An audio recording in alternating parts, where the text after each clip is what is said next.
I think one of the more unfortunate consequences on the war on terrorism is that we've had almost an exclusive focus in the special operations community on the black special forces. That's the individuals that bravely, extremely effectively go after high-value targets, basically the door kickers. But what we've neglected in building up that absolutely critical capability is the white special operations capability. And this is the capability that I just described as unconventional warfare. It's the training and mentoring of indigenous forces. And one only has to go back to a raft of RAND and other studies that were conducted in the 1960s in Vietnam and find that those advisors, a novel concept just recently in Iraq, but one that was in use effectively 40 years ago, that were embedded with indigenous units that spoke the language, that were with them, that trained them and fought alongside them, were exponentially across the board much more effective in Vietnam than those advisors who came in for a matter of weeks that didn't have this familiarity, but most importantly, who didn't have as one of their core training missions this instruction provided to indigenous forces. And secondly, I think the change in leadership, in reorienting our military, not forsaking conventional warfare, but elevating countering insurgency and unconventional warfare up to a like level, a similar level, has to come absolutely from the top. And here, once more, we don't have to reinvent the wheel. This was already done in 1962, when President John F. Kennedy, himself frustrated by the military's reluctance to engage in unconventional warfare, to embrace the principles of counterinsurgency, formed the Special Group on Counterinsurgency in the White House. He put one of his most trusted advisors, a conventional military man, General Maxwell Taylor, in charge of it. It was a cabinet-level committee that was staffed by the chairman of the Joint Chiefs of Staff, the director of Central Intelligence, recognizing the absolutely critical role that the intelligence community, and especially the CIA, has to play as well in countering insurgency. And then probably the most important person in his administration, his brother, the Attorney General, Robert Kennedy, to actually push the military in this direction. And unfortunately, a year later, JFK's tragic death derailed this, as so much else. So in conclusion, therefore, I would say that the lesson of Iraq, or the lesson that we need to take from Iraq, is whether we can adapt our military structure to effectively engage dispersed, decentralized, and highly mobile adversaries, exactly as TX described, which, as TX also said, indisputably is the most immediate challenge of warfare in the 21st century. And in this, I'm reminded of the lasting influence of, I suppose, my idol, David Galula, a French army officer who wrote authoritatively on counterinsurgency. His book, Counterinsurgency, Warfare, Theory, and Practice, has been heralded and touted by Tom Ricks, by TX, among others. But I have to say the most important work of his is this one, Pacification in Algeria, 1956 to 1958, which you can download free from the RAND Corporation. And in this book, which is a masterpiece, I mean, if you look at counterinsurgency, warfare, theory, and practice as kind of the doctrine, as the 160-page primer, this 400-page document is the kind of lessons that we need to learn. And one of the things that Galula wrote towards the end of that work, and I quote again, "I am not writing all this to show what a genius I was, but to point out how difficult it is to convince people, especially the military, to change traditional ways and adapt themselves to new conditions." These words have a continuing, undeniable relevance given the challenges that today confront the United States in Iraq, as well as that will continue to confront the United States in the insurgencies that we will almost certainly face in the future. Thank you very much.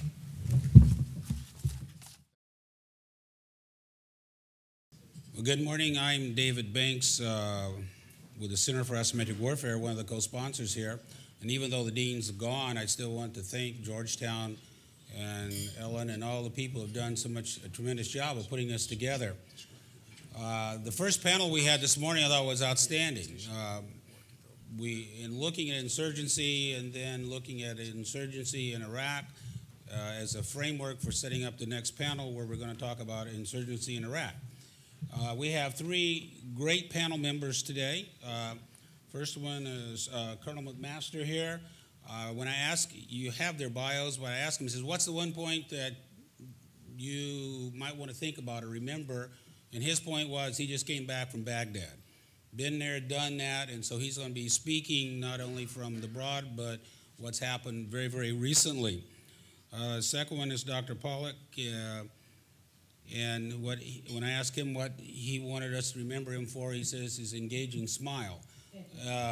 But then we went on a little bit more, and if you look there, a lot of work with NSA, CIA, a very broad background in looking at this problem. And then our third speaker is Todd Rosenblum.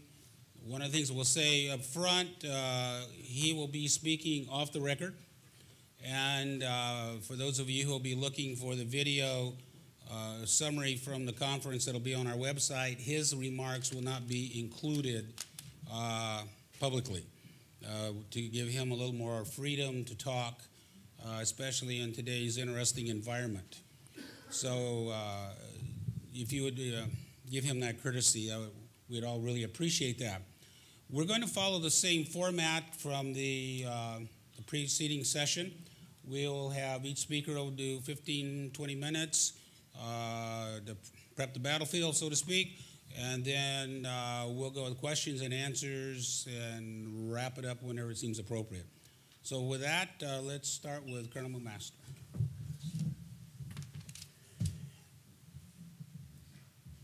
Well, thanks. It's a real privilege to be here with you. I'd like to start by talking about a couple of things that I think are mainly absent from the public discourse and I think undermine our understanding of what is happening in Iraq. And that is really an absence of an understanding of the enemy in Iraq. I mean, I think if you look at press reports, you'll see that attacks are always conducted in passive voice. This bomb was detonated. Well, who's detonating the bomb? And I think it really undermines our understanding of the situation. And then to really talk about how it affects, this enemy is affecting the Iraqi people and how we're interacting along with Iraqi security forces against this sort of hybrid insurgency and other sources of instability. I'll use our example in western Nineveh province to illustrate these dynamics and with the important caveat that the insurgency changes over time, and I'm sure it has changed significantly since I departed, and also it is different based on location, based on ethnic, tribal, sectarian dynamics within particular regions. And I'd like to talk to you about how we approached the complex problem in our area of operations and how we achieved the successes that we did alongside courageous Iraqi civil leaders and Iraqi security force leaders, soldiers, and police. First of all, the first panel has had a tremendous discussion in laying sort of a conceptual and theoretical foundation for the rest of this discussion. As I focus on the tactical level, I imagine Ken will be looking at things from an operational, strategic, and a regional level. But I really believe what Steve Metz has written about, which is that, and also Bruce has written about extensively as well, that there are two main battlegrounds for the fight in a counterinsurgency. One is intelligence, and the other is perception. And it's important to prepare soldiers, units for that mission. I'd like to take exception with Bruce's comment that conventional forces can't do counterinsurgency. I think he's wrong about that and needs to expand the circle of people with whom he's speaking. But there's been quite a bit of talk about how our Army prepares, how we've adapted to the unique challenges, difficulties, complexities of conducting counterinsurgency operations. The counterinsurgency manual and so forth has been a topic of discussion. It's essentially trying to capture best practices and sort of adaptations that are already occurring in Iraq, and to place those in a broader sort of conceptual framework so it can help guide our thinking, help us ask the right questions, prepare units, not just for insurgencies in Iraq and Afghanistan, but elsewhere in the future. And so preparing a unit, I think, is one of the fundamental ways to do that is to make sure that they can think about this problem, and that you can arm soldiers and leaders at all levels, Marines at all levels, to understand the second and third order effects of their actions, to understand the complex nature of their environment, and how they've got to conduct themselves to achieve goals and objectives in this complex environment where there are multiple factors interacting.